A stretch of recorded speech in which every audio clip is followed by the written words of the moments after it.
আসসালামু আলাইকুম বন্ধুরা, আজকে আমি আপনাদের দেখাতে নিয়ে এসেছি দারুণ মজাদার একটা রেসিপি। তা হলো আলু পটলের তরকারি। মাছ দিয়ে আলু পটলের তরকারিটা খুবই মজাদার এবং সুস্বাদু হয়েছে। তো বন্ধুরা চলুন তাহলে দেখি রেসিপিটা। আমি কিছু পটল এভাবে কেটে নিয়েছি, সাথে বিচিগুলো ফেলে দিয়েছি।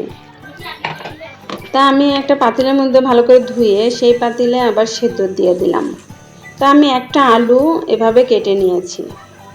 তো সেদ্ধ দেওয়ার পরে পানিটা যখন হালকা বলক আসে তখন আমি হাফ চামচ হলুদ এবং হাফ চামচ লবণ দিয়ে দিলাম। তো 1 থেকে 1.5 মিনিট পরে আমার পটল আলুগুলো সেদ্ধ হয়ে গেল। তো সেদ্ধ হওয়ার পরে আমি তুলে নিলাম। তো আমি একটা প্যানের মধ্যে কিছু তেল দিয়ে দিলাম। আমি আলাদাভাবে মাছগুলো ভালো করে ধুয়ে লবণ এবং হলুদের গুঁড়ো দিয়ে মেখে রেখেছিলাম। তো সেই মাছগুলো আমি তেল গরম হওয়ার পরে তেলের মধ্যে দিয়ে দিলাম। মাছগুলো যখন ভালো করে ভাজা হয়ে যাবে তো আমি তারপর তুলে নেব। তো মাছগুলো ভাজা হয়ে গেছে বন্ধুরা, দেখেন আমি এখন তুলে নেব।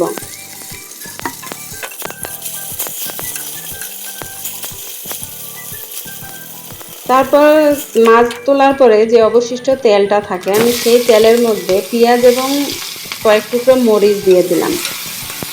পেঁয়াজগুলো ভালো করে কুচি কুচি করে কেটে নিয়েছি। তারপর মরিচের সাথে দেওয়ার পরে যখন বাদামি কালার হয়ে আসে তখন আমি 1 চামচ রসুন বাটা দিয়ে দিলাম। তো বন্ধুরা রসুন বাটা দেওয়ার পর আমি 1 চামচ আদা বাটা দিয়ে দিলাম। দেওয়ার পরে আমি কিছুক্ষণ ভেজে নিলাম।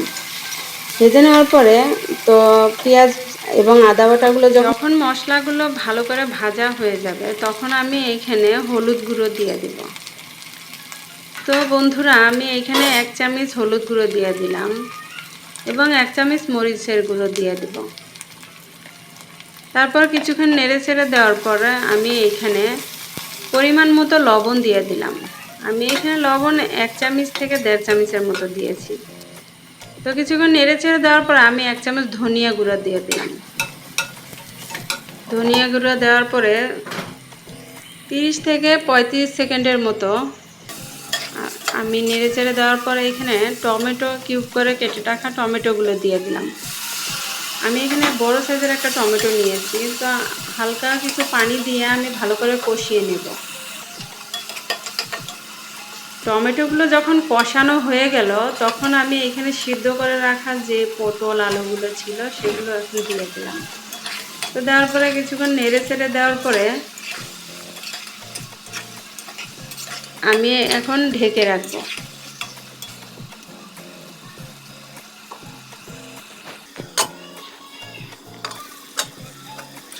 তো 2 থেকে 3 মিনিট পরে আমি আবার ফিরে আসলাম। ফিরে আসার পরে যখন দেখলাম আমার তরকারিটা অনেক সুন্দরভাবে কষানো হয়ে গেছে, তো আমি সেই কষানোর মধ্যে মাছ ভাজা যে মাছগুলো ছিল মাছগুলো দিয়ে দিলাম।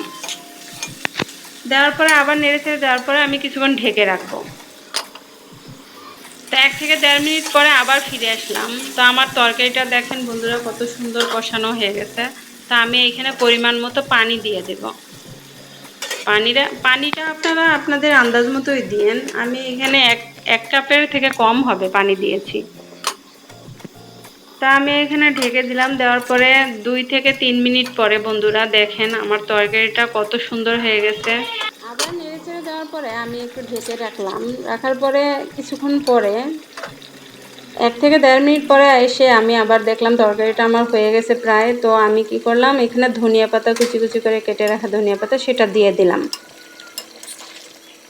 আপনারা ধনিয়া পাতা না দিয়ে যদি জিরা খেতে চান, অনেকে ধনিয়া পাতা পছন্দ করে না, তো জিরা খেতে চাইলে জিরার গুঁড়াও দিতে পারেন।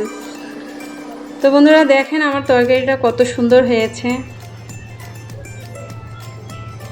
তা আপনারা যদি আমার এই রেসিপিটা ফলো করে একবার রান্না করেন তাহলে 1 প্লেট ভাত কেন, দ্বিতীয়বার আবার ভাত নিতেই মন যাবে।